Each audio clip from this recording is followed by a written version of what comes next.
Vamos pegar aqui uma revisão, tá bom? Então, vejam só. A filosofia do século XVI, XVII, XVIII é uma filosofia que tem como principal problemática a questão do conhecimento. Como é que o indivíduo produz, o ser humano produz a questão do conhecimento. Então, nós temos basicamente, antes do Kant, duas abordagens, tá? Eu vou só pegar aqui rapidinho, só para fazer aqui uma breve revisão. Primeira abordagem, então, é a abordagem do seu René Descartes, certo? O mesmo lá que vocês estudam em matemática, tá? Como você estuda produto cartesiano, então é o René Descartes. Então, o que esse cidadão propõe, esse filósofo propõe? O racionalismo deriva da filosofia dele. Ele propõe que nós nascemos com a faculdade de conhecer pronta, que é, no caso, a noção de ideias inatas, ou seja, nós já nascemos com a ideia da perfeição da nossa razão, né? Com a ideia de Deus também. Então, são ideias que são colocadas na nossa razão por Deus, tá bom? Aí, essa filosofia vai ter uma série de questionamentos, e quem vai questionar essa filosofia são os filósofos empiristas aqui, ó. Então, o empirismo nós encontramos o empirismo lá a partir da página 14, tá? Então, os filósofos empiristas, eles são vários, assim como os cartesianos são vários também. Então, o filósofo empirista mais conhecido é o John Locke, o mesmo que nós já estudamos no capítulo 9 sobre teoria do contrato social, lá o pai da ideia do Estado liberal, certo? Então, o John Locke vai aparecer em cena e ele vai rebater a noção cartesiana de ideias inatas. Ele vai dizer que não existem ideias inatas, e ele vai dizer que quando nós nascemos, a nossa razão é semelhante a uma tábula rasa, ou seja, a uma folha em branco. Ele vai dizer que a experiência vai escrever os conteúdos da razão. Aí os seguidores do René Descartes vão criticar essa noção do empirismo propagada por John Locke, de que a razão é uma estrutura vazia, é uma tábula rasa. Aí, esse debate vai ser um debate que vai ser uma constante na filosofia em todo o século XIX, aliás, em todo o século XVII, perdão, e uma boa parte do século XVIII. Aí nós vamos ter o filósofo Immanuel Kant, que vai, então, propor a sua solução, certo? Então, vamos aqui, nós temos duas citações grandes aqui do Kant para falar, tá bom? Mas vamos lá. Então, aí, como diz aí o texto, nós estamos finalizando, né, o nosso percurso pela teoria do conhecimento. Então, a área da filosofia que estuda essa questão é chamada de teoria do conhecimento, tá? Tanto o empirismo, quanto o racionalismo, e também o criticismo, como ficou conhecida a filosofia do filósofo Immanuel Kant, 1724, 1804, que, no seu livro chamado Crítica da Razão Pura, vai apresentar uma visão em perspectiva das principais questões que foram tratadas nesse capítulo. Só que o filósofo Immanuel Kant, ele vai acrescentar à visão empirista e racionalista o novo ingrediente. Então, vamos começar aqui com a citação aqui da Crítica da Razão Pura, tá? De Immanuel Kant. Então, ele vai começar assim, a citação.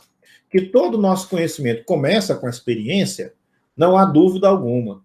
Pois, do contrário, por meio do que a faculdade de conhecimento deveria ser despertada para o exercício, senão através de objetos que tocam os nossos sentidos e, em parte, produzem por si próprios representações. Em parte, põem em movimento a atividade do nosso entendimento para compará-las, conectá-las ou separá-las.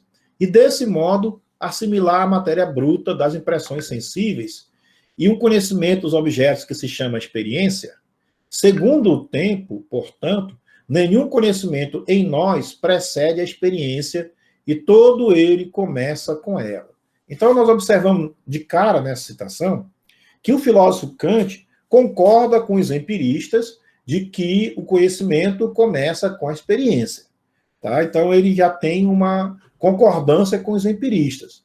Mas vamos ver a continuidade das suas argumentações. Mas, embora todo o nosso conhecimento comece com a experiência, nem por isso todo ele se origina da experiência. Pois poderia bem acontecer que, mesmo o nosso conhecimento de experiência, seja um composto daquilo que recebemos por impressões e daquilo que a nossa própria faculdade de conhecimento, apenas provocada por impressões sensíveis, fornece de si mesma, cujo aditamento não distinguimos daquela matéria-prima antes que um longo exercício nos tenha tornado atento a ele e nos tenha tornado aptos à sua abstração. Então, o que nós vamos encontrar aqui? Qual é o ingrediente que o filósofo Immanuel Kant acrescenta às teorias empirista e à teoria racionalista? Bom, em primeiro lugar, o filósofo Descartes, né, como nós já vimos, eu falei nos outros vídeos, vocês vão assistir depois, que, de um certo sentido, o debate entre racionalismo e empirismo é uma retomada de um antigo debate que começou lá na Grécia Antiga, na filosofia pré-socrática, com os filósofos Parmênides de Eleia e Heráclito de Éfeso. Então, Parmênides de Eleia, ele não confiava no conhecimento advindo da experiência sensível, porque os sentidos nos enganam, os sentidos pregam peças em nós. E o filósofo Heráclito vai dizer que, por outro lado, a realidade não é fixa, é imutável, ela é uma mutação, ela é fluida, ela está o tempo todo se transformando, né? O vir a ser, como ele dizia. Então, ele dizia que nós temos que confiar nas impressões sensíveis, né? E aí nós vemos esse debate depois ser retomado por Platão e Aristóteles, e agora por Descartes e John Locke. Então, qual o novo ingrediente que Kant vai acrescentar? O Kant vai dizer que sim, que todo o nosso conhecimento ele começa com a experiência. Mas ele vai dizer também que ainda que o conhecimento comece com a experiência, ele não se origina totalmente dela. Por quê? Ele vai dizer que o nosso conhecimento é um composto da experiência e daquilo que ele chama de nossa própria faculdade de conhecimento. Ou seja, o Kant vai dizer, ele vai aqui, quando ele vai dizer que o conhecimento é um composto da experiência, mais a nossa própria faculdade de conhecimento, ele vai, então, concordar nessa segunda afirmativa com o filósofo René Descartes, certo? Só que, assim, o René Descartes vai atribuir a existência da razão à existência das ideias inatas. O Immanuel Kant vai dizer, olha, não existem as ideias inatas, mas a razão ela não é vazia, como queria o John Locke. A razão ela é uma estrutura, né? Que através da interação dessa estrutura racional que nós temos ao nascer com a experiência advinda do mundo sensível, é que nós vamos ter, então, assim, a produção do conhecimento. Tá? Ele vai dizer que... Então, o que ele vai concordar com os empiristas, dizendo que não há ideias inatas, e sim que o conhecimento nasce com a experiência. Mas ele vai dizer também, junto com os racionalistas, que não existe tábula rasa, que não existe uma estrutura vazia na razão, mas sim que nós temos algo, não é, quando nós nascemos. Então, ele vai dizer que... E aí, então, na insistência, o Kant vai insistir naquilo que os empiristas apoiavam, certo? E vai insistir naquilo que os racionalistas apoiavam. Só que o Kant vai dizer, olha, os empiristas se enganaram quando afirmaram que a mente humana é uma tábula rasa. Ele vai dizer que não. Que se a mente humana fosse uma tábula rasa, então não seria possível nós produzirmos o conhecimento. Por outro lado, ele vai dizer também que Descartes tinha razão. Mas ele vai dizer que não existem as ideias inatas como queriam os cartesianos. O que é inato não é a ideia. O que é inato é a estrutura racional que a razão precisa para organizar os dados que são coletados da experiência sensível. É isso que o Kant queria dizer. Então, vamos lá. Então, Kant reconhece a preponderância da experiência no ato do conhecimento, mas ele a ultrapassa. Ele vai dizer assim, embora todo o nosso conhecimento comece com a experiência, afirma, nem por isso todo ele se origina da experiência, pois nossa própria experiência pode ser um misto de impressões e conceitos, né? Então, parte do que os empiristas chamam, pois, de pura experiência contém para Kant elementos de conhecimento a priori, ou seja, conhecimentos anteriores à experiência, tá? Em filosofia é o que quer dizer a priori. Ainda que possamos entender o apriorismo do filósofo alemão como um desenvolvimento filosófico mais próximo do racionalismo, devemos compreender que sua filosofia operou uma espécie de síntese entre o empirismo e o racionalismo, mediando esses dois extremos. Então, para ele, para Kant, o próprio ato de conhecer torna-se uma operação de síntese. Dizemos assim que o conhecimento é possível porque percepções e conceitos são relacionados e correlacionados de acordo com as informações ou negações de um juízo. Vejamos aqui o nosso exemplo, né? Aqui nós temos um casal aqui dançando, né? Um casal de noivos. E aí nós temos na legenda, somente a experiência daquilo que toca aos nossos sentidos poderia dar início ao processo de conhecimento. Kant demonstra que nem por isso o conhecimento se origina da experiência, né? Ou seja, que ele pode se originar também de outras fontes. Então, vale insistir, de acordo com a crítica kantiana, o conhecimento se estabelece inicialmente por meio de elementos a priori, que são independentes da experiência. A grande diferença do pensamento kantiano em relação ao racionalismo é que tais elementos a priori não se dão já de forma completa ou perfeita, e tampouco são conteúdos do conhecimento. Em Descartes, os elementos a priori são conteúdos do conhecimento, porque são ideias inatas, não é?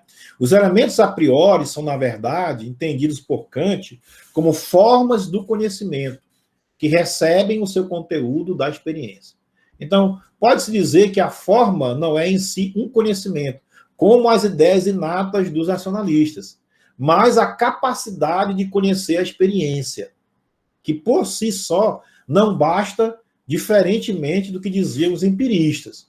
Então, as formas da intuição e do pensamento, segundo Kant, organizam o caos das sensações para possibilitar o conhecimento.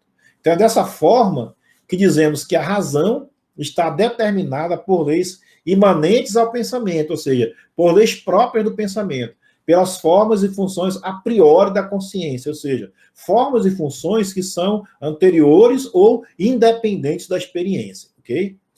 A organização do conhecimento, de acordo com o conhecível e com o já dado, se estabelece por intermédio de uma forma intelectual que Kant vai chamar de causalidade. Um juízo a priori, por exemplo, estabelece que tudo o que acontece tem a sua causa, certo? Agora, veja bem, nós vamos ter maiores detalhes a respeito de como isso se processa no capítulo 11, que é um capítulo apenas sobre Immanuel Kant, tá? O capítulo 11 é chamado de Kant e o idealismo alemão, tá bom? Esse filósofo chamado Immanuel Kant, ele é um filósofo muito importante para a história da filosofia. Ele é o divisor de águas entre a filosofia moderna e a filosofia contemporânea. Ele é visto como o último filósofo moderno e o primeiro filósofo dos contemporâneos. Por quê? Porque o impacto da filosofia kantiana para o pensamento filosófico e científico também vai ser chamado em filosofia de segunda revolução copernicana, tá? Porque a primeira, nós já sabemos, né, que foram as teorias do Nicolau Copérnico, né, o criador do heliocentrismo, aquele filósofo e cientista que, pela primeira vez no mundo moderno, propôs que não seria a Terra o centro do universo, mas sim o Sol. Então, como as ideias de Nicolau Copérnico, elas inverteram, né, elas colocaram a ciência da época dele de cabeça para baixo, então a filosofia também, com Kant, ela teve esse revés também.